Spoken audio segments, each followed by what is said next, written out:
오늘은 빌립보서 2장 1절로 11절 말씀 가지고 크리스토스 예수스 안에서 십자가의 사망을 생각하라, 이런 주제로 말씀을 나누도록 하겠습니다.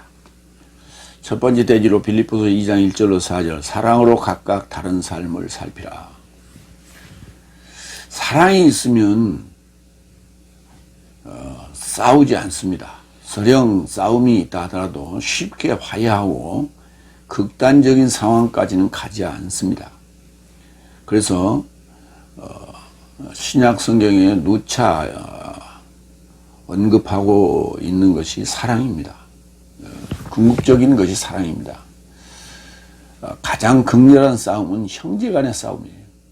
형제간의 싸움들이 총질을 하는 그런 형국까지 가죠. 특히 이제 우리 한국 같은 경우에는 뭐 추석이나 설이나 이런 명절 때 객지에 떨어져 있는 자식들이 서로 모여서 대화하다가 싸움이 일어나서 또는 사촌 간에, 형제 간에 그런 총극까지 벌어지는 일들이 종종 뉴스에 나오는데, 지금 이스라엘 땅에서 벌어지고 있는 팔레스틴과 이스라엘과의 싸움, 아랍과 이스라엘과의 싸움은 궁극적으로는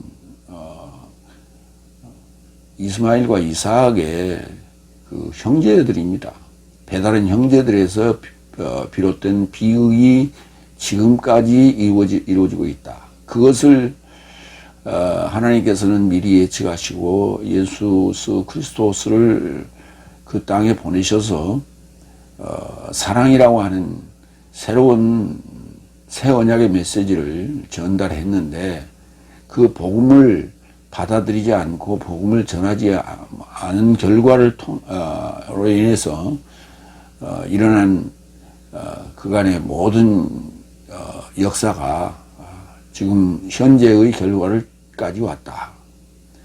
이 문제는 결코 해결되지 않을 것이고, 또 해결된다면 결국 저들이 복음을 받아들이고 회개하고 사랑으로 다른 삶을 살피는 그것밖에는 없습니다, 원인은. 그러나 그동안의 유럽 땅에서 저들이 당한 서름과 박해와 그 살해의 그 원한을 계속 갖고 있는 한 결코 복음을 받아들일 수 없을 것이다.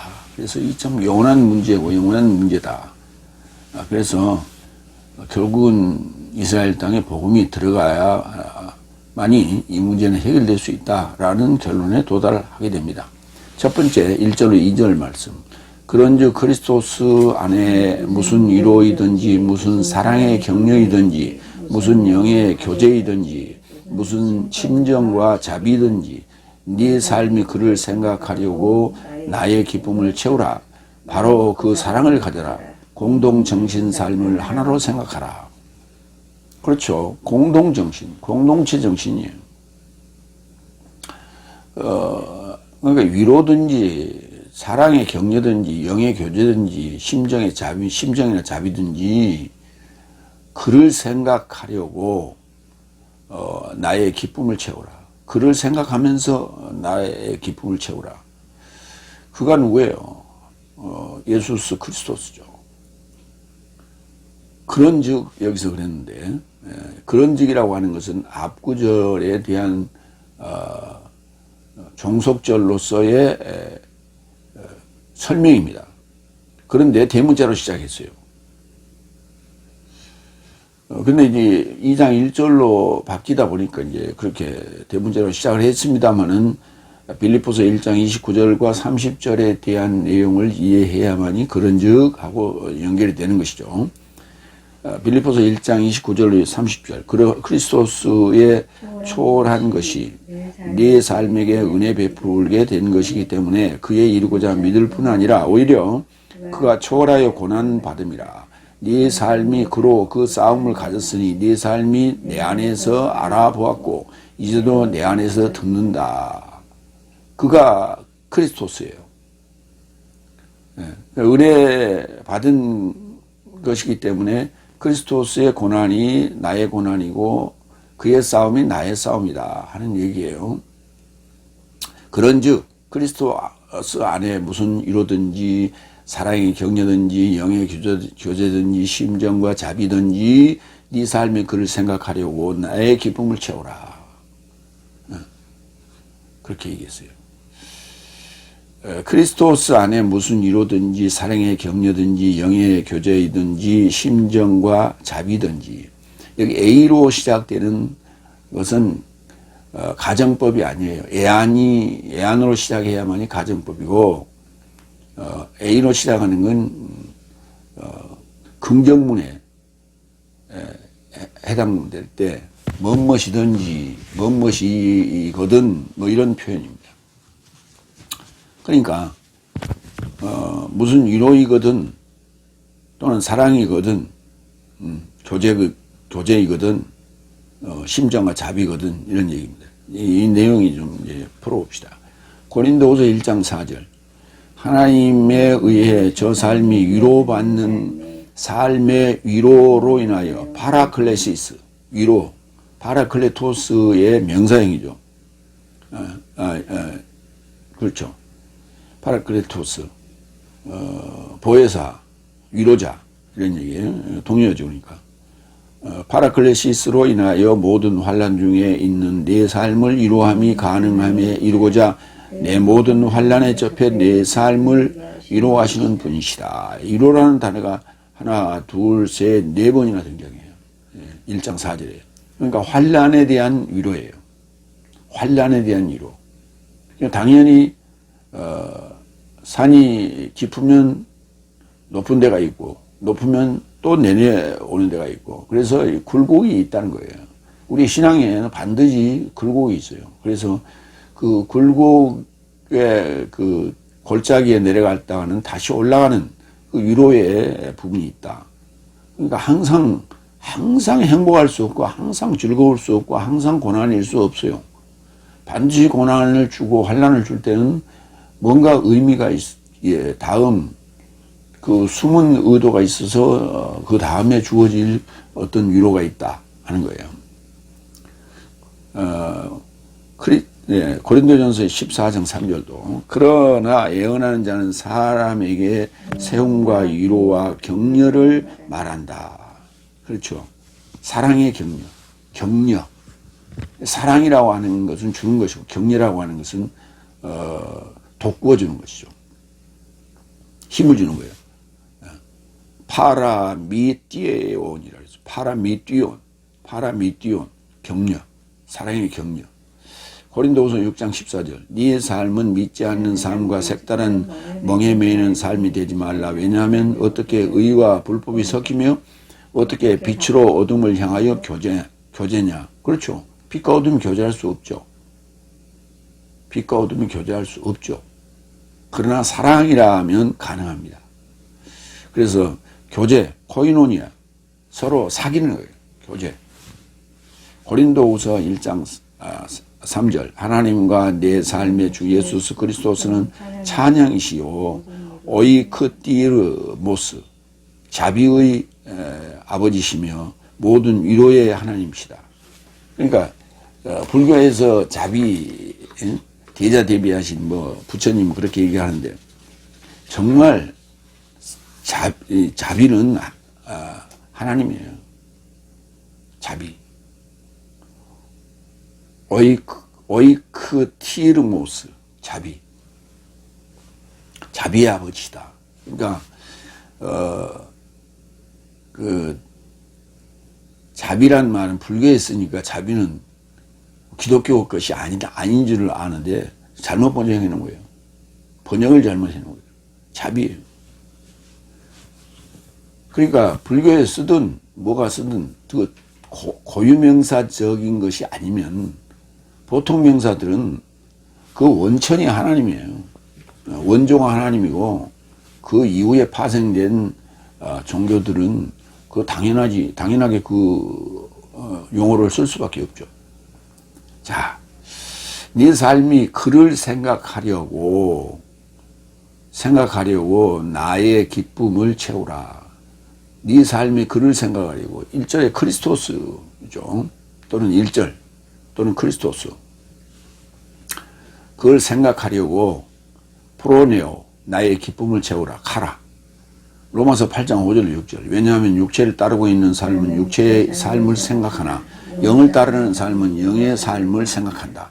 육체의 생각은 사망이요 영의 생각은 생명과 평화이기 때문이다.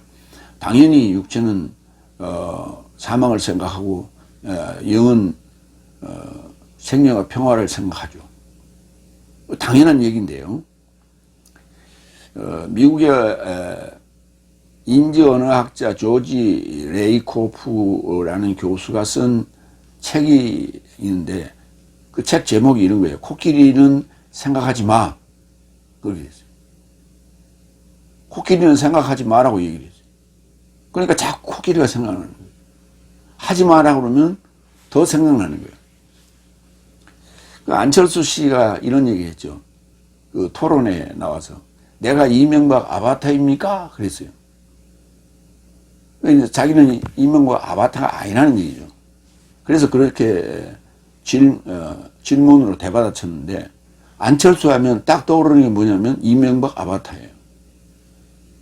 이게 코끼리는 생각하지 마라고 하는 조지 레이코프의 그 이론이에요. 교수의. 그 다음에 윤석열 대통령이 탄핵하려면 탄핵하세요. 그랬단 말이에요. 그러니까 그게 윤석열하고 이름을 부르면 뭐가 떠오르냐? 탄핵이 떠오른다니까. 그러니까 말의 이 중요성이에요. 말의 중요성. 절대 그런 그 비싼 말도 내뱉지 말라는 거예요. 그것이 바로 그 가슴 안에, 마음 안에 그러한 생각을 갖고 있다는 것이 그 말로 표출되는 거예요. 그래서 그런 생각을 한다라고 하는 것은 상대방에게 나를 인식시켜주는 하나의 계기가 된다라고 하는 중요한 것이 바로 생각이라는 거예요. 생각. 나의 생각이 나의 기억은 나의 기억으로 끝나요. 그러나 나의 생각은 상대방에게까지 전파가 된다라고 하는 거예요. 그래서 생각은 뿌리라면, 아니 기억은 뿌리라면 생각은 나무와 열매와 같다. 지상에 이렇게 드러나 있는. 그래서 영을 생각하며 글을 생각하라 이렇게 지금 얘기했어요. 그러니까 그리스도스를 생각하는 것이 결국 나의 기쁨을 채우는 것이다. 파울로스는 그렇게 얘기를 하는 거예요. 요한복음 3장 29절도 봅니다. 기쁨. 신부를 가진 자는 신랑이다. 그러나 신랑의 친구는 서 있으면서 그에게 듣고 있는 자요. 신랑의 음성을 인하여 기쁨으로 기뻐한다. 그런즉 이러한 내 기쁨이 채워진 것이다. 여기 나의 기쁨을 채우라고 하는 단어가 플레로라는 단어예요. 여기 그러니까 기쁨은 채워야 돼요. 기쁨은 채우는 거예요. 기쁨은 채워서 차곡차곡 눌러서 가득 넘치게 만드는 것이죠. 그러니까 그를 자꾸 채워서 지상에 그 나무를 잘 키워서 그 나무가 풍성한 열매를 맺을 수 있도록 하라 하는 얘기예요. 바로 그 사랑을 가져라 그랬죠. 네, 아가페. 로마서 13장 10절. 사랑은 이웃에게 악을 저지르지 않는다. 그런즉 사랑은 법의 체험이다. 지금 이 세계 그 이슈가 지금 이스라엘과 하마스, 팔레스타인과의 전쟁이에요 지금. 여기에 법의 체험, 법의 체험. 그러니까 이스라엘이 법은 가지고 있어요. 법은 가지고 있는데 법을 지키려고만 하고 있고 법을 실천하려고만 하고 있는 거예요. 근데 그 법을 채워야 되는 거예요. 그 법을 채워야 되는 거예요. 법은 지키는 조문이 아니에요. 구약이라고 하는 법은 지키라고 어느 기간 동안은 지키라고 주었지만은 어느 시간이 지나면 그때부터 그 법은 채워야 돼요. 그러면 무슨 말이냐면 지킨다라고 하는 조문은 죽은 법이에요. 그건 죽은 법이에요. 그러나 채운다라고 하는 것은 살아있다는 거예요. 그래서 사랑으로 그것을 채워야 돼요. 그게 바로 법의 원리고 법을 주신 법의 정신입니다. 예수님이 오신 목적이고요. 근데 그 법을 채우지 않았기 때문에 뭔가 허전하고 비어있는 거예요. 그러니까 그걸 뭘로 가지고 원한으로, 불만으로, 전쟁으로 그것을 커버하고 있는 거다. 그래서 신약이라고 하는 예수님의 법을 채움으로 말미암아 그들이 그 허전한 부분을 채움으로 사랑으로 승화될 것이다. 그래서 전쟁이 끝날 것이다. 이런 얘기를 하고 있는 거예요. 공동정신 삶을 하나로 생각하라. 중요한 게 이게 공동정신이에요. 쉼 푸시코스. 공동체 정신이에요. 이게. 서로 인격을 존중하는 지금 그 뉴스에 보면 상당히 편파적이에요. 뉴스를 그 이스라엘과 하마스의 전쟁을 보도하는 것을 보면 이제 그 취재원들이 취재하는데 어려움도 있겠지만은 주로 부각하는 게 뭐냐면 이스라엘 그 포로 가족들에 대한 그 심정들을 집중적으로 보도하고 있고 지금 하마스도 지금 포로가 잡혀 있어요. 하마스에도 이스라엘이 포로를 잡고 있어요. 일부. 그런 것도 있고 거기에 고통당하고 있는 고통의 실상을 적나라하게 그걸 보도해야 되는 거예요. 근데 그거는 그냥 대충 이렇게 싹 전체 화면으로 처리하고 이스라엘은 집중적으로 왜 별로 그렇게 피해받은 게 없으니까 그러니까 부분적으로 그 포로된 가족들에 대한 그 생각들을 집중적으로 그래서 감정을 건드리는 그런 보도들을 지금 하고 있더라. 편파적인 상대이. 그래서 좌우를 적절하게 보도를 해야 되는 것이죠. 이게 공동정신이에요. 마태복음 11장 29절 30절. 나의 멍에를 메고 네 삶을 접하여 나로부터 배우라. 나는 온유이고 마음으로 겸손한 자이다. 그러므로 네 삶의 목숨 삶으로 쉼을 발견할 것이다. 왜냐하면 나의 멍에는 친절하고 나의 짐은 가벼운 것이다. 공동정신. 여기 이제 그 공동정신이라는 단어는 이 빌립보서에 한 번 쓰였어요. 합성어로 한 번 쓰였는데 함께하는 목숨, 그러니까 인권 뭐 이렇게 하는 공동체 뭐 이런 개념이에요. 그래서 여기 이제 그 단어에 접두되어 있는 쉬라고 하는 전치사와 푸시케 목숨이라고 하는 단어. 그 목숨 삶을 쉼을 발견할 것이다. 그러니까 결국은 예수님의 사랑을 배우면 결국 긴장하지 아니하고 투쟁하지 아니하고 우리가 평안하게 살 수 있다라고 하는 거예요. 전쟁이 없다면 평안하죠. 전쟁이 없다면 평안해. 그러니까 지금 행복 지수가 좀 높은 그 지수를 가지고 있는 지역을 보면 주로 산악 지역이 많은 북부 지역입니다. 그리고 저쪽 그 남쪽에 태평양 가운데 있는 그런 조그만 섬들 이런 데는 행복 지수가 높아요. 왜? 전쟁의 위험이 그렇게 도사리고 있지 않기 때문에.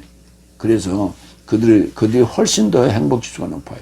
이 도심지에 번잡하게 사는 이 시민들보다 행복 지수가 더 높는 이유가 바로 그런 거예요. 그 목숨을 유지하는 데 있어서 그렇게 불안하지 않다라고 하는 거예요. 그래서 그들은 공동체 정신이 굉장히 강하죠. 이스라엘 그 일인 유태인과 유럽에서의 학살이 유럽에서 엄청난 유대인들이 학살을 당하고 콘으로 몰리고 그랬죠. 그것이 바로 예수님을 처형했다라고 하는 죄 때문인 거예요. 그 명분으로 유대인들을 유럽에서 처단하고 학살했던 것이죠. 그런데 그것이 지금까지 이어져 오고 있는 그들의 업보예요. 이게 그들의 업보예요. 자, 그게 뭐냐? 마태복음 27장 25절 부분이에요. 그리고 백성 모두가 답변하여, 이게 지금 예수님의 빌라도 법정에서 하는 얘기예요. 백성 모두가 답변하여 그의 피가 내 삶을 접하고, 예수님의 피가 내 삶을 접하고 내 삶의 자손 삶을 접할 것이다. 이라고 언급했어요. 그러니까 예수님의 피가, 그 죽음의 피가, 피의 업보가 우리한테 올 것이고, 그렇죠. 당장 왔죠. AD 70년 이후에. 그 이후에 또 더 심하게 오죠. 100몇 년도에.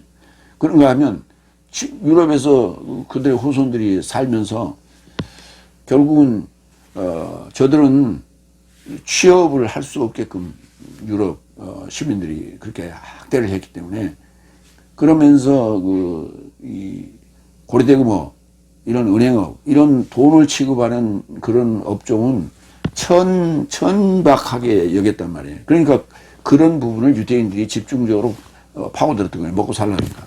그러다 보니까 그들이 돈을 가지고 있었고, 돈을 늘렸고, 고리대금업자가 있었고, 그 소설에도 나오는 그 상인들에 대한 얘기가 등장하는 거예요.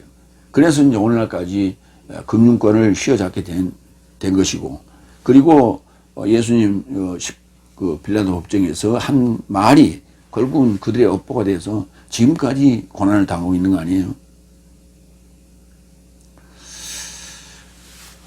참, 그래서 말이라는 게 중요하다. 무엇을 생각하느냐라고 하는 게 중요하다. 네. 그래서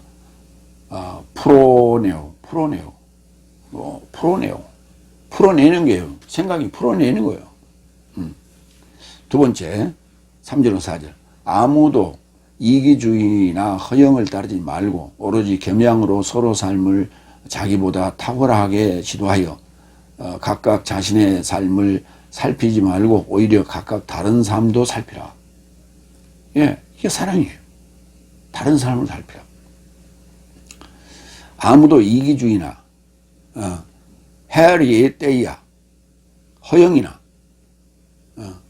케노독시아 허영, 헛된 영광, 허영을 따르지 말라.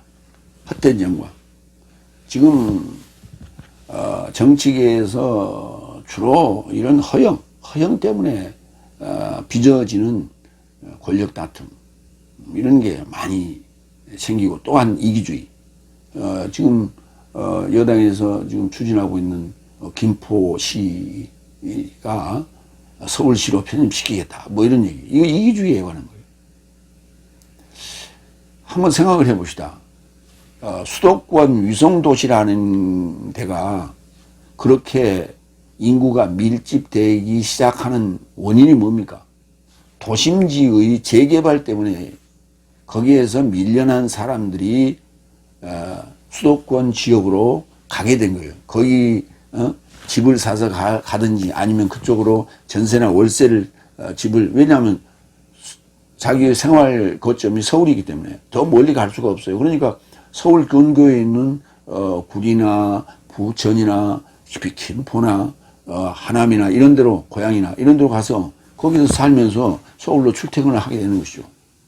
그러니까 서울은 서울 개발을 위한 위성도시가 필요했던 거고, 그래서 그 도시들이 자연스럽게 발전이 됐던 것이고, 그러면 그들을 다시 서울로 흡수하면 또 도심의 그 개발 사업이 진행될 때 그 사람들은 어디로 갑니까? 또 그 밖으로 가겠죠. 그러면 또 거기가 또 발전이 돼갖고, 그러면 또 그때는 또 그들을 또 흡수할 거예요. 그래서 몇십 년이 지나면 또 흡수하고 그러면 우리나라 전체를 서울로 흡수해야 되는 이런 악순환이 일어날 거 아니에요. 뭘 좀 생각하면서 얘기를 해야죠. 그런 이기주의적인 사고로 하면 안 된다 이거예요. 왜? 위성도시 필요한 거예요. 서울이라는 것이 이 국제 경쟁력을 갖기 위해서는 서울이 필요했고, 그리고 서울에 노후화된 그런 지역이 재개발이 일어나려면 당연히 그 사람들이 이사를 가야 될 거 아니에요. 그게 어디로 이사 갑니까? 싼 데로 가야죠. 거기 또 세대로 살던 사람들 어디로 갑니까? 그 사람들은 집을 구할 수가 없으니까 새로 또 위성도시로 나가야 되잖아요. 그래서 유성수가 반드시 필요한 거예요. 서울이라고 하는 그 대도시, 국제 경쟁력을 갖는 대도시가 갖고 있으려면 유성도시가 반드시 필요하다. 그런데 유성도시를 싹 흡수를 해버린다?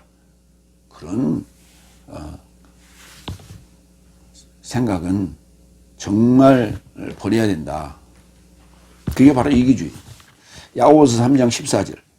그러나 내 삶의 마음 안에 독한 시기와 이기주의를 지녔다면 바로 이기주의가 있죠.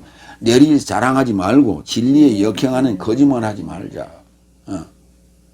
속이는 거예요. 거짓말하는 거예요. 갈라디아서 5장 26절. 내 삶이 헛된 영광 삶이 발생하지 않도록 서로 삶을 자극하거나 서로 삶에게 투기하지 말라. 헛된 영광. 이게 허영이에요. 헛된 영광을 줄여서 허영. 오로지 겸양으로, 겸양이라는 단어. 타페이노 프로시네. 좀 길죠. 겸양으로 서로 삶을 자기보다 탁월하게 지도하라. 이 지도하라는 단어가 제대로 번역이 안 돼 있어요. 에베소서 4장 2절. 모든 겸양과 온유와 결합하여 오래 참음에 결합하여 사랑 안에서 서로 용납하라. 모든 겸양, 겸손하면서 양순한 그런 그 겸양, 온유, 결합. 사도행전 14장 12절. 실제로 바르나스를 주스, 제우스라 초청하고 파울로스도 헤르메스, 허메라 초청하더니 그가 말에 지도하는 자인 까닭이라. 말씀을 지도하는 까닭이라. 그래서 바나바는 제우스라 했고 바울은 허메라 이렇게 그들이 지칭했다는 거예요. 그러니까 그 제우스와 허메는 이미 그들이 사는 그 지역에서 이미 알려진 유명한 이름이에요. 그러니까 그런 이름을 거기에 붙여줬다 이 말이에요. 응? 지금 뭐 예를 들어서 뭐 해병대 박대령이 아주 옹호하는 그런 사람들은 이순신 장군 탑 앞에서 해병대 전우회들이 모여서 그걸 이순신 장군을 대적했다는 거 아니에요. 이순신 장군처럼 용감하게 싸우라 이렇게 지금 얘기하는 거 아니에요? 그런 얘기예요. 자신의 삶을 살피지 말고 다른 삶을 살피라. 스코페오, 살피라. 누가복음 11장 35절. 그런즉 내 안에 있는 빛이 어둡지 않는가 살피라. 살펴봐야 돼. 응? 전에 아무개씨 누구의 집 그 어르신 좀 살피세요. 자주 들락날락 하면서 또는 굳이 꼭 들려서만이 아니라 지나가면서도 좀 살피라는 그런 얘기죠. 두 번째, 크리스토스 예수스 안에서 십자가의 사망을 생각하라. 여기 이제 크리스토스 예수스가 나오고 예수스 크리스토스가 나오는데 예수스 크리스토스라고 하는 것은 예수님을 지칭할 때는 예수스 크리스토스 이렇게 이제 얘기를 하고 크리스토스 예수스 안에서 또는 크리스토스 안에서 이렇게 했을 때는 나의 상태, 나하고의 관련된 상황에서 누구와의 관련된 상황에서 말할 때는 크리스토스 예수스. 그러니까 그렇게 지금 표현을 하고 있다 하는 것을 기억하시기 바랍니다. 세 번째, 5절. 왜냐하면 네 삶 안에 이것을 생각하라. 크리스토스 예수스 안에서 이것이다. 이 부분은 전혀 번역을 엉뚱하게 해놨죠. 그러니까 내 삶 안에서 이것을 생각하라. 이것을 생각하라는 얘기가 뭐예요? 이것은 1절과 4절까지의 얘기를 지시대명사인 투토로 가지고 이렇게 썼어요. 그러니까 이 관계대명사나 지시대명사로 써놓으면 앞뒤 문맥을 이해하지 못하면 찾아내기 어렵죠. 그래서 내 삶은 내 삶 안에서 이것을 생각하라. 그러면 1절과 4절까지 지금까지 한 내용을 얘기를 하는 거예요. 그런가 하면 크리스토스 안에서도 이것이니 그랬어요. 이것은 바로 관계대명사인 호가 받아주고 있는 거죠. 그 다음 그 절에서 9절에서. 그리스도스 안에서도 이것이다. 그래서 그 카이가 붙었어요. 그리스도스 안에서도. 그러니까 네 삶 안에서도 이것을 생각하고 그리스도스 안에서도 이것을 생각하라. 그러니까 그리스도스 예수스 안에서의 네 삶 안에서 그런 얘기예요. 네 삶이 그리스도스 예수스 안에 있는 상황이어야 된다는 거예요. 그래서 그걸 덧붙여서 강조하고 있는 거예요. 그래서 이것을 생각하라. 그러니까 투토라고 하는 지시대명사를 앞에는 앞 구절에는 쓰고 뒷 구절에서는 호스라는 관계대명사를 쓴 거예요. 왜냐하면 문맥상 투토라고 하는 지시대명사를 뒤에도 또 쓸 수가 없어요. 뒤에는 관계대명사는 그냥 얘기하는 거예요. 앞에서 얘기했으니까 그렇게 얘기하는 거예요. 그렇게 이해하시길 바라고요. 네 번째 6절로 7절. 그는 하나님의 모양 안에서, 여기 근원이 누구냐면 그리스도스 예수를 얘기하는 거예요. 앞에서 5절에서 얘기한 그리스도스 예수, 그는 이렇게. 그는 하나님의 모양 안에서 시작하여 하나님과 동등하게 있을 것을 강탈이라 지도하지 않았다. 오히려 종의 모양을 취하여 자신을 비워 사람 삶의 닮음 안에 발생하였다. 이렇게 썼어요. 참 문맥이 좀 어렵죠. 그는 그리스도스 예수는 하나님의 모양 안에서 시작하여 하나님의 모양 안에서 시작하여 마가복음 16장 12절 또한 이런 삶에 이어 저 삶에서 두 삶이 활보하여 들에 이루고자 가는데 예수께서 색다른 모양 안에서 드러내셨다. 모르페. 그러니까 알아볼 수 없었다는 얘기예요. 색다른 모양이니까. 다른 모양으로. 전혀 다른 모양으로 나타나셨어요. 그러니까, 아니, 3년 반 동안 공생애를 같이 했던 제자들이 예수님이 십자가에 이제 못 박히고 나니까, 야, 우리 이제 틀려도 이제 고향으로 가자. 그러고 이제 예루살렘으로부터, 갈릴리로 내려가고 있었잖아요. 지방으로 내려가고 있는데, 그때, 예수께서 색다른 모양 안에서 드러내셨다. 그래서 제자들이 알아보지 못했죠. 요한복음 1장 18절. 아무도 언제든지 하나님을 보지 못한 것이다. 아버지의 품에 이르고자 현존하신 분이요 독생자 아들인 그가 지도해낸 것이다. 지도했다는 거예요. 우리가 농촌 지도소 할 때 지도예요. 그 지도. 지도. 그러니까 지도한다는 게 뭐냐면 이렇게 하세요, 이렇게 하세요, 이렇게 이제 그 지시하고 도와주는 그런 것이죠. 그런데 계몽하는 거예요. 계몽. 지도한다는 거는 계몽하는 거예요. 그러니까 독생자 아들인 그가 계몽이었다고. 그가 하나님 품에 이루고자 현존하신 분이에요. 그래서 그것을 설명해 줬다는 거예요. 지도해 주고 알게 해주고 깨닫게 해주고 그렇게 했다는 거예요. 그게 지도를 한다는 거예요. 그러니까 지도력 또는 영도력 이런 얘기를 하죠. 그 지도력.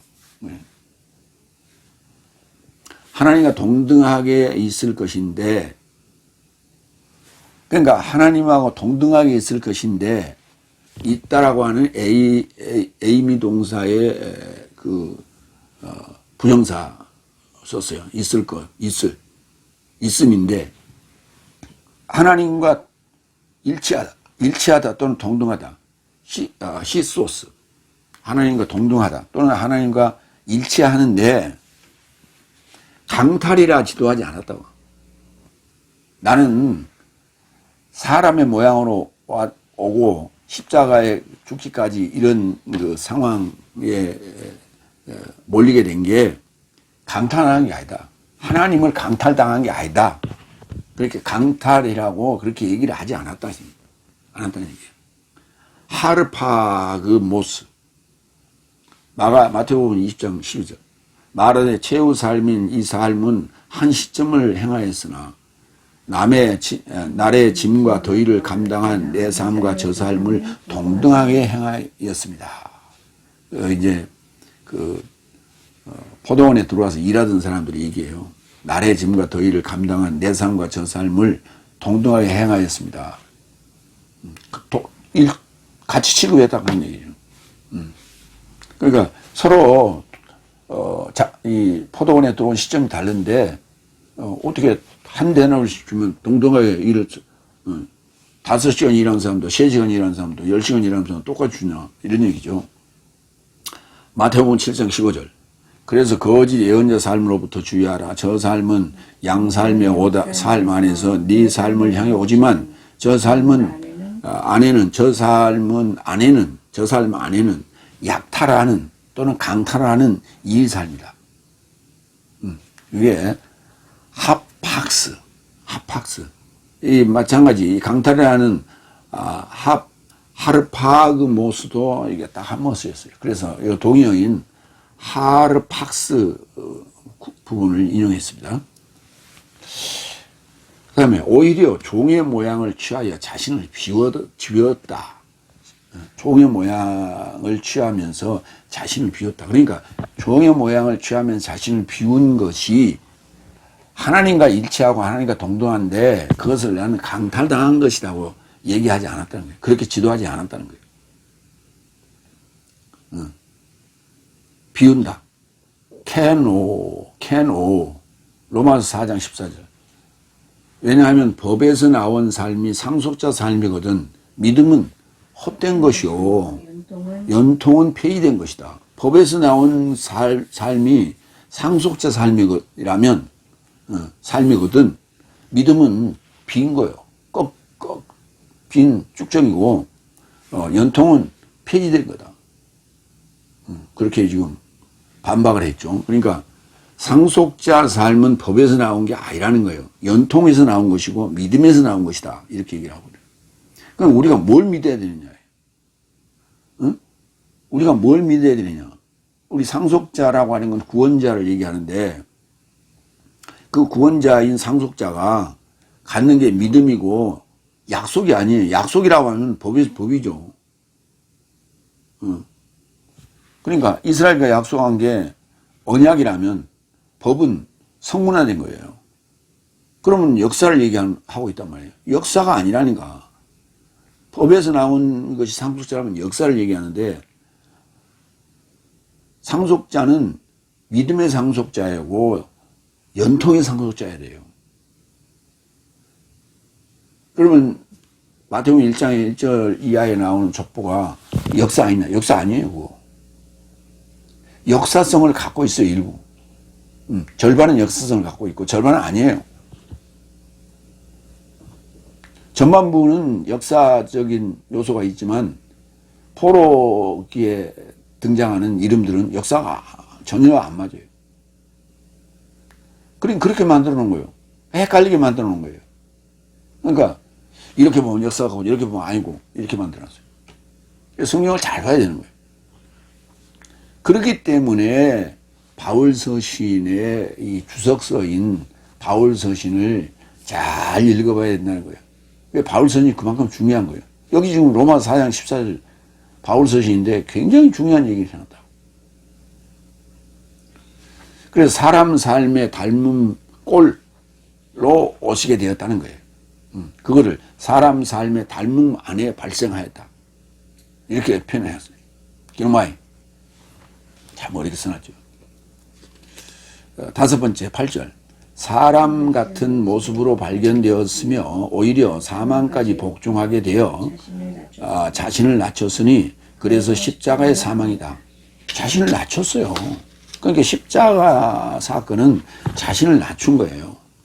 요한복음 3장에 거기 나오는 그 모세가 광야에서 뱀을 높인 것 같이 인자도 높임을 받아야 하는 것이 마땅하다. 이렇게 썼죠. 그러니까 십자가 사건은 낮춘 것이라는 거예요. 그것을 지금 여기 빌립보서 2장 8절에 언급하고 있는 거예요. 그러니까 빌립보서 2장 8절을 읽어보지 않고 그냥 거기 모세 노뱀 얘기 예수님의 그 십자가 사건을 이해하면 안 되는 거예요. 그 번역도 엉터리로 되어 있고 그 다음에 빌립보서 2장 8절도 인용하지 않았어요. 그걸 설명하면서. 십자가 사건은 낮춘 거지. 십자가로 이렇게 매달렸다고 해서 그게 높인 거 아니에요. 십자가 사건은 낮춘 거예요.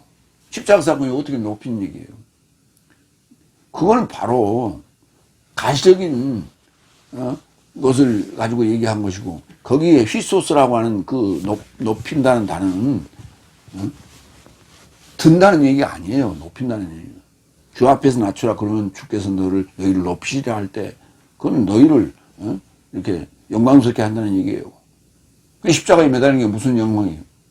죽음이. 아니 우리 사극에 등장하는 부분에 보면 목을 효소해 가지고 성문 앞에 이렇게 걸어놨잖아요. 그게 높인 거예요? 그러니까 성경을 번역하는 사람이나 성경을 해설하고 설교하는 사람들은 언어의 마술사가 돼야 되는 거예요. 언어의 천재가 돼야 되는 거예요. 언어 연구는 철저히 해야 되는 거예요. 기본으로. 그 언어 연구도 안 하고 무슨 놈은 성경을 설교한다고 하고 있어요. 그러니까 신학교에 과목에 언어학이 들어가 있어야 되는 거예요. 근데 어디도 언어학이 없어요. 헬라어 히브리어 그게 언어학이라고? 그게 무슨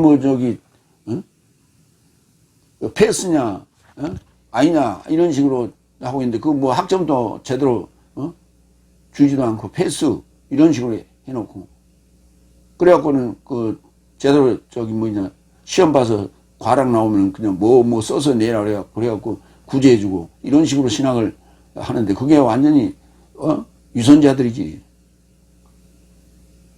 그게 무슨 언어학이에요? 헬라어 히브리어도 제대로 공부도 가르치지도 않고 그냥 얼봉이고 대충 통과하는 과정으로 그렇게 교육하고 있는 거예요. 그거 전반적인 언어학이라는 전반적인 것을 다룰 수 있는 전문가가 없어요.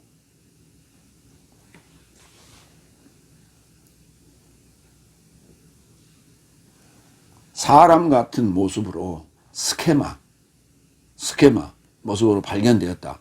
휴리스코. 고린도전서 7장 31절. 이 세상에서 공급하는 삶도 눌러 공급하지 않는 삶처럼 있게 하려 합니다. 왜냐하면 이 세상의 모습은 지나간다. 이 세상의 모습 여러 가지 형태가 있죠. 그건 지나간다. 스케마. 그러니까 예수님의 모습이 사람 같은 모습이었어요. 어디 봐도 사람이에요. 사람 같은 모습으로 발견된다. 그러니까 하나님이신데 여기 빌립보서 2장은 굉장히 중요한 얘기를 하고 있는 거예요. 예수님의 존재가 뭐 있냐 하는 것을 지금 설명하고 있는 거예요. 예수님은 하나님과 일치한다고, 하나님이라고, 하나님과 동등하다고, 이소스, 히소스.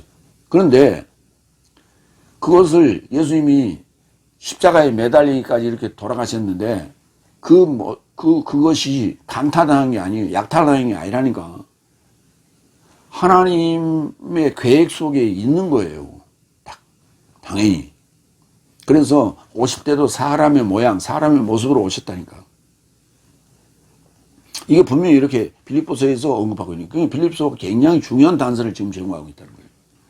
마태복음 7장 7절로 8절. 구하라 그러면 네 삶에게 그가 주어질 것이요. 찾으라 그러면 네 삶이 삶이 발견할 것이다. 당연히 찾았다가 아니냐 발견하죠. 찾으면은 발견을 하는 것이 만나는 것이지 어떻게 찾으면 찾는 거예요. 소풍 가서 보물찾기 하잖아요. 그 보물찾기 하면 자 여기 숨겨놨으니까 가서 보물 찾아오세요 그랬단 말이에요. 그러면 찾는 행위를 해야죠. 그러면 사람들이 찾았으면 야 여기 찾았다 그런단 말이에요. 그게 아니에요. 여기 발견했다 그래야지. 그게 맞는 거예요. 그걸 제대로 가르쳐야 되는 거예요. 그때부터. 그 초등학교 1학년 때 소풍 가가지고 보물찾기 하면서 그때 그 용어 제대로 안 가르쳐놔서 이런 번역을 한 거예요. 그렇게 배운 놈들이 이렇게 번역해 놓은 거예요. 찾으라 그러면 찾을 것이요. 단어가 틀리다니까.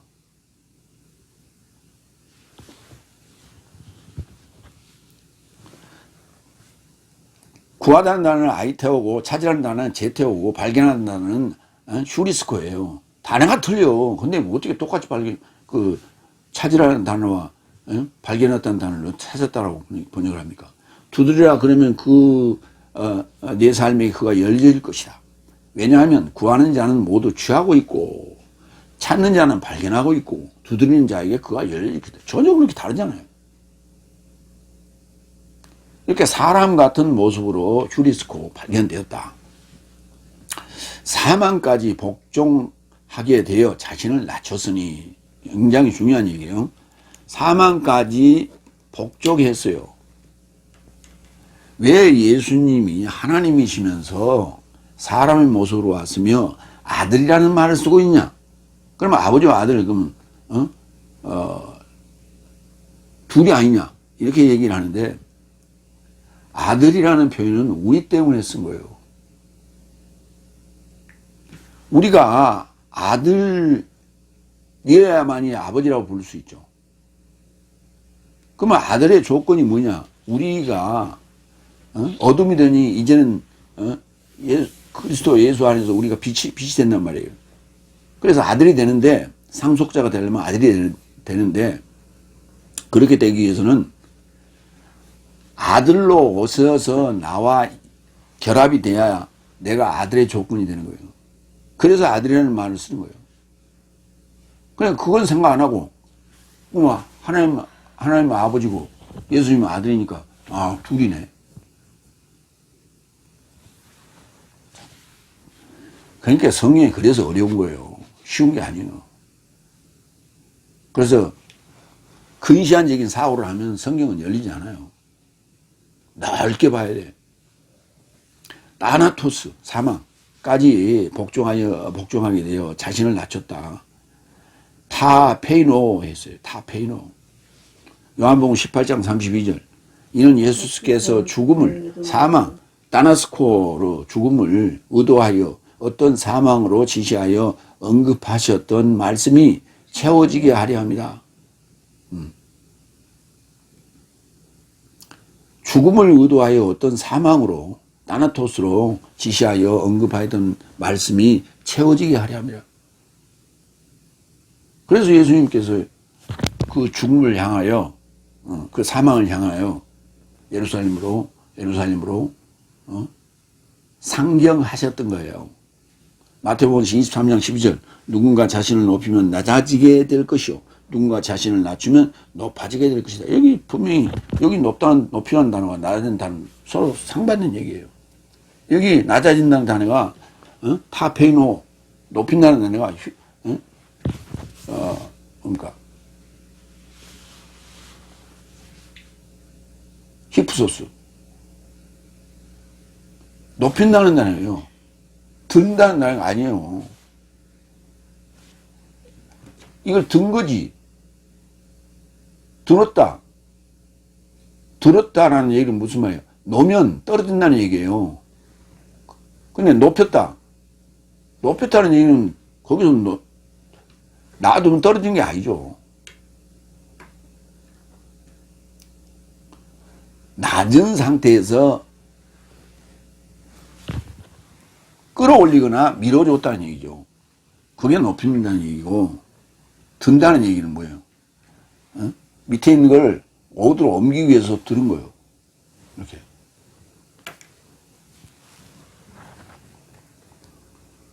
그래서 든다는 단어와 높인다는 단어는 전혀 다른 거예요. 그래서 십자가의 사망이다. 십자가의 사망이다. 십자가를 걸어놨다면 교만하거나 이기주의나 허영심을 가져서는 안 된다는 얘기예요.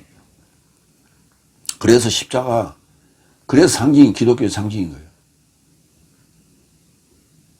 겸양하고, 자비롭고, 사랑이 많고, 나보다 이웃을 생각하고, 그렇게 살아라는 얘기예요.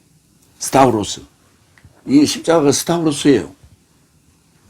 그게 바로 타나토스다. 이렇게 지금 성경은 말하고 있다. 마태복음 16장 24절. 그때 예수스는 그의 제자 삶에게 언급하였다. 누군가 내 뒤에 오기를 원하거든 자신을 부인하고 그의 십자가를 가지고 나와 동행하라. 그러니까 분명히 사망이라고 하는 십자가의 죽음이 필요하다. 그거 아니면은 나에게 올 생각하지 마라. 나와 동행할 생각하지 말라. 고린도전서 1장 18절 그리고 22절로 24절 18절 먼저. 왜냐하면 십자가의 말씀은 멸망하는 삶에게는 미련함이나 구원받는 내 삶에게는 하나님의 능력이라고. 이게 그러니까 십자가의 이 말씀을 갖는 자는 하나님의 능력을 가지게 되는 거예요. 그래서 스타우로스의 원어성경연구원, 스타우로스 신학원이 하나님의 말씀을 풀게 된 동기가 바로 여기 스타우로스가 바로 하나님의 능력이기 때문에 내 능력 아니에요. 22절. 그럼에도 유대 삶은 표적을 구하고 헬라인 삶은 지혜를 찾는다. 그러나 내 삶은 십자가에 못 박힌 크리스토스를 선포한다. 실로 유대 삶에게는 덫을, 헬라 삶에게는 미련함을, 그러나 유대 삶이나 헬라 삶이나 초청된 저 삶에게는 크리스토스를 하나님의 능력과 하나님의 지혜라 선포한다. 그러니까 이 크리스토스라고 하는 예수스 크리스토스도 하나님의 능력이고 하나님의 지혜이지만 나에게 주어진 크리스토스, 크리스티아노스, 이 크리스토스는 십자가에 못 박혀진 크리스토스일 때에 나에게 관계가 있는 거예요. 응? 십자가에 못 박히지 않으면, 갈라디아 2장 20절이 이루어지지 않으면, 나와 크리스토스 예수가 십자가에서 못 박히지 않으면 나는 하나님의 능력과 하나님의 지혜를 가질 수가 없어요. 이 사건이 내 사건이 있을 때 크리스토스 예수 안에 있게 되는 거예요. 그때 하나님의 능력과 하나님의 지혜를 갖게 되는 거예요.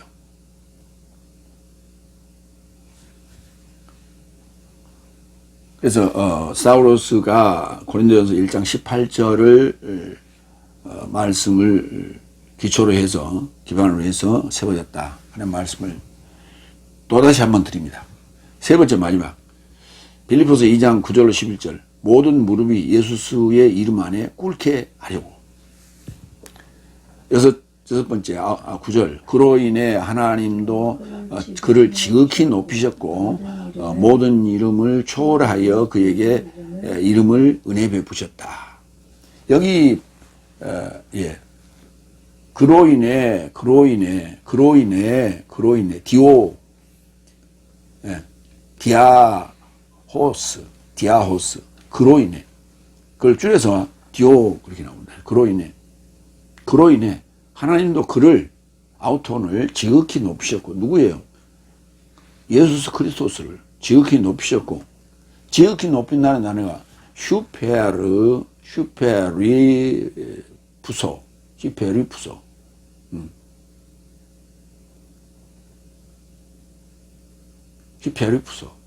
그 히프소스 앞에 휘페르가 붙었어요. 휘페르 초월하다는 단어가 모든 이름을 초월하여 그에게 이름을 은혜 베푸셨다. 그에게 이름을 은혜 베푸신 게 바로 크리스토스라는 얘기예요. 그 크리스토스라는 이름이 크리스티아노스 우리에게까지 오는 거예요. 그리스도인. 갈라디아 3장 13절 크리스토스께서 내 삶에게 초월하여 저주가 되시어 내 삶에서 초월하여 저주가 되시어 법의 저주에서 내 삶을 구입해내셨다. 왜냐하면 나무에 접하여 매달린 자는 모두 저주받은 자라고 기록된 것이다. 나무에 매달린 자, 십자가에 매달린 자는 저주받은 거라니까. 여기 또 나와요. 갈라디아 3장 13절에도 나와요. 그게 든 게 아니고 그게 높인 게 아니라니까. 그게 저주받은 거예요. 그 상태에서 지극히 높이셨다고. 슈페리라는 단어를 앞에 접수하고 덧붙였어요. 그래서 강조했어요. 히브리서 12장 2절 믿음의 지도자와 완전한 자에 이르고자 예수를 똑똑히 보자. 그는 그 앞에 놓인 기쁨 대신에 경멸하는 부끄러움의 십자가를 견디시고 하나님의 보좌 우편 안에 앉으셨다. 여기도 마찬가지예요. 히브리서 12장도 기쁨 대신에 경멸하는 부끄러움의 십자가를 견디시고 이렇게 나와요. 바로 이 사건이 내 사건이 된다. 베드로전서 2장 24절. 그가 나무에 접하여 그의 몸 안에서 내 삶의 죄의 삶을 친히 감당하셨으니, 예, 십자가에 매달리시고 나무에 매달린 게 그의 몸 안에서 내 삶의 죄의 삶을 친히 감당하셨다고요. 몸 안에서 나와 함께. 이는 죄의 삶으로 분리되어 의로 살게 하려 하시며 그의 채찍 자국으로 네 삶이 낫는다. 네 삶이 낫는다는 얘기가 의로 살게 되는 거예요. 의인으로 살게 되는 거예요. 죄 삶에서 분리돼서 의로 살게 되는 거예요. 그렇기 위해서 십자가에 못 박히게 된 것이고, 그 죄를 친히 감당하신 거예요. 그러니까 자신이 정죄한 죄를 자신이 감당하는 거예요.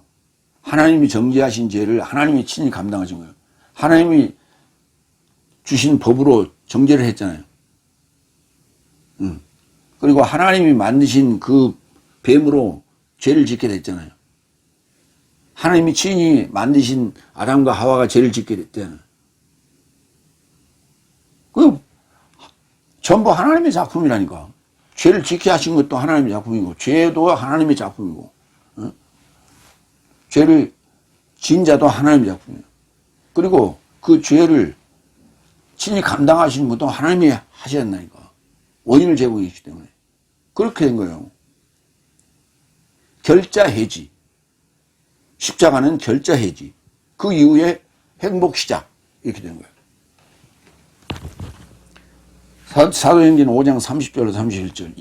네 삶이 나무에 접촉하여 매달아 손 보았던 예수를 네 삶의 아버지 삶의 하나님이 일으키시고 하나님이 이스라엘로 회개를 그리고 죄 삶에서 노임을 주시려고 이 자를 통치자와 구주로 높이셨다. 여기 나오잖아. 높이셨다. 이 자가 누구예요? 예수 아니에요. 일곱 번째. 하늘에 접한 삶과 땅에 접한 삶과 지하의 삶의 모든 무릎이 예수의 이름 안에 꿇게 하려고, 또한 모든 혀가 주 예수 그리스도스께서 아버지 하나님의 영광에 이루고자 자백하게 하려고 하려 합니다. 예수께서 아버지 하나님의 영광에 이루고자 자백하게 하려 합니다. 누가? 하늘에 접한 삶과 땅에 접한 삶과 지하의 모든 무릎이, 모든 혀가, 그러니까 무릎이 꿇고 혀가 자백하는 거예요. 하늘에 접한 삶, 에프라니오스, 우라노스 앞에 에피가 붙었어요.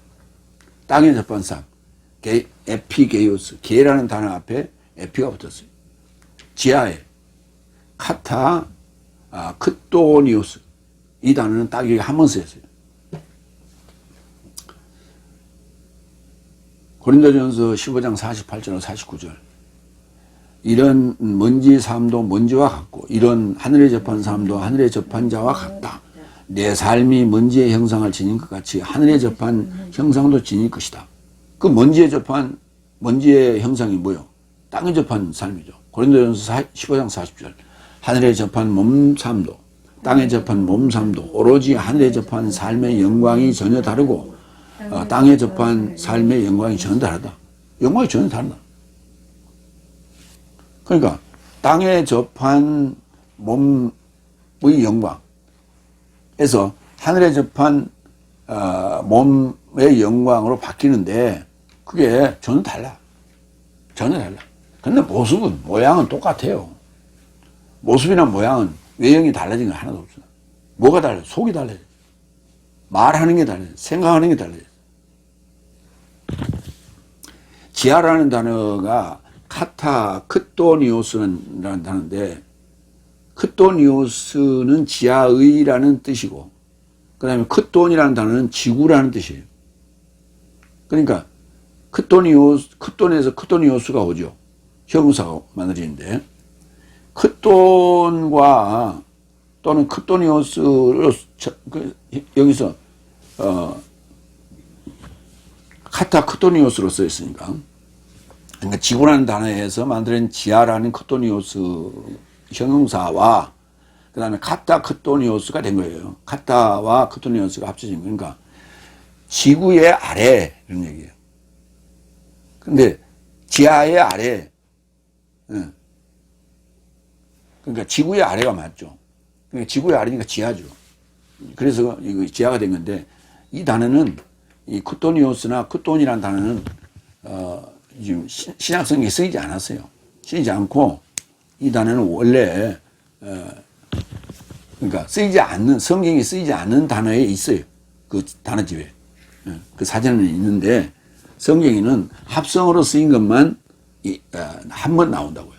그러니까 지하라는 단어를 여기서 적용할 때 빌립보서에서 카타 크토니오스라는 단어를 한 번 쓰였어요. 그러니까 이미 있었던 단어예요. 있었던 단어에 거기다 카타를 합성어로 덧붙여서 접두해가지고 한 번 쓰겠다. 그래서 거기 소개를 한 겁니다. 모든 무릎이 모든 무릎이 예수스의 이름 안에 꿇게 되었고 캄프토화했고 모든 혀 글로사가 주 예수스 크리스토스 아버지의 하나님의 영광에 이르고자 자백하게 되었다. 호몰로게오 앞에 크를 붙여갖고 엑소몰레오 하게 됐다. 예? 그러니까 호몰로게오가 동의하다는 단어예요. 동의하는 건데 동의하여 내놓는 거예요.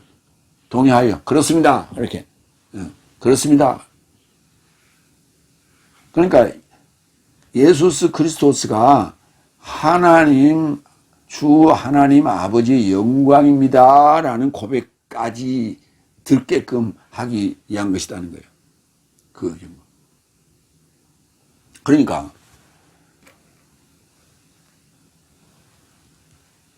모든 무릎이 예수 이름 안에 무릎 꿇는 거예요.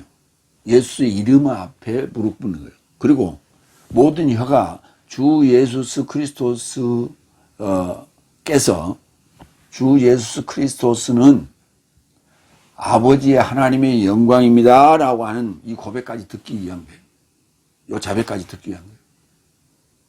그럼 우리 믿는 자들이 지금 이 자백을 해야 되는 거예요. 모든 혀가 자백을 해야 돼. 예수 그리스도스는 주 아버지 하나님의 영광입니다. 이렇게. 근데 그렇지 않는 자들이 태반이니까. 예수님은 그 그래서 이름을 주게 되는데 어떤 이름을 줬냐? 크리스토스라는 이름을 덧붙인 거예요. 크리스토스, 기름 부은 자라는 이름을 붙인 거라니까. 메시아라는 이름을 붙인 거예요. 그러니까 그 메시아로 오신 예수스가 하나님 아버지의 영광입니다. 무슨 말이냐? 주님이고 우리의 주인이시고 아버지고 하나님이신 영광은 누구냐? 영광은 뭐예요? 그 짐을 다 짊어지고 드러나신 분, 우리 눈앞에 드러나신 분, 나에게 오신 분, 그게 영광이에요. 독사. 그분이 예수님이다. 그분이 하나님이다. 그 말이에요. 라고 하는 고백이 여기 지금 빌립보서의 2장에 도체 지금 설명을 하고 있는 거예요. 여기 설명은 복음서 전체의 예수님의 공생애를 정의하고 있는 것이고 그 내용 중에 십자가 사건은 낮아지는 것이고 고난받은 것이고 그것이 저주였고 거기에서 그렇지만은 하나님은 예수님은 나는 하나님인데 강탈당한 게 아니다. 당하지 않았다. 강탈이다라고 얘기하지 않았다니까. 강탈이라고 얘기하지 않았기 때문에 그렇기 때문에 엘리 라마 사박다니를 해석을 이 기준에 맞춰서 해야 되는 거예요.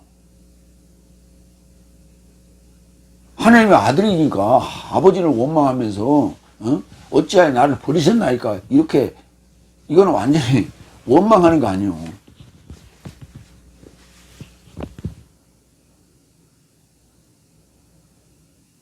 나를 여기 남겨두신 이유가 뭐냐고 그렇게 얘기하시다니까.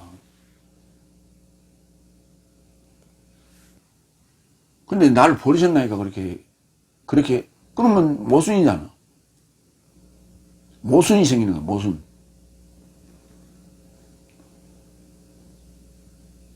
모순.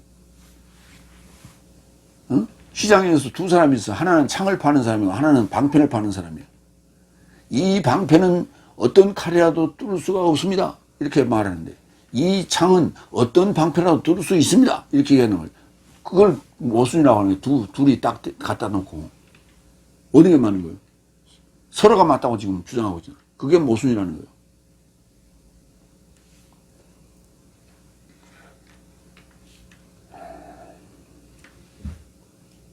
모든 무릎이 예수스의 이름 안에 무릎 꿇는 거예요. 2000년 전에 무릎 꿇는 얘기가 아니라 예수님이 왔을 때 크리스토스 예수스의 이름 안에 무릎을 꿇는 거예요. 컴퓨터. 로마서 14장 11절. 왜냐하면 기록된 것이다. 나는 살아있다. 주께서 말씀하신다. 모든 무릎이 나에게 꿇을 것이요 모든 혀도 하나님에게 자백할 것이다. 것이기 때문이다. 이게 로마서 14장 11절 얘기예요. 전부 다. 여기 똑같이 얘기했어요. 로마서 8장 16절로 17절 볼까요? 영은 친히 내 삶이 하나님의 자식 삶이란 것을 내 삶의 영과 공동 증언하신다. 그래서 자식 삶이거든 또한 상속자 삶이요 실로 하나님의 상속자 삶이다. 그래서 그리스도스의 공동 상속자 삶이니 내 삶이 공동 고난 받거든 공동 영화롭게 되려 합니다. 예수스 크리스토스는 아버지 하나님의 영광입니다 라고 고백하는 그 얘기는 공동 영광, 공동 영화로움을 지금 고백하는 거예요. 자백하는 거예요. 나도 영광이라는 거예요. 응? 공동 영광. 그러니까 영광, 독사에서 공동 영광으로 바뀐다니까. 이 고백은. 굉장히 중요한 얘기예요. 그러니까 빌립보서 2장이 지금 언급하고 있는 내용들은 복음서를 주석하는 데 있어서 엄청난 중요한 단서들을 제공하고 있다. 그리고 그 결론을 설명하고 있다. 마무리합니다. 이기주의나 허영을 따르지 말고 오로지 겸양으로 서로 삶을 자기보다 탁월하게 지도하고 자신의 삶을 살피지 말고 다른 삶도 살피라. 사람 같은 모습으로 발견돼서 사망까지 복종하신 크리스토스 예수 안에서 십자가의 사망을 생각하라. 오늘 설교의 주제죠. 모든 무릎이 예수의 이름 안에 꿇고 모든 혀가 주 예수께서 아버지 하나님의 영광을 이루고자 자백하려 합니다. 아멘.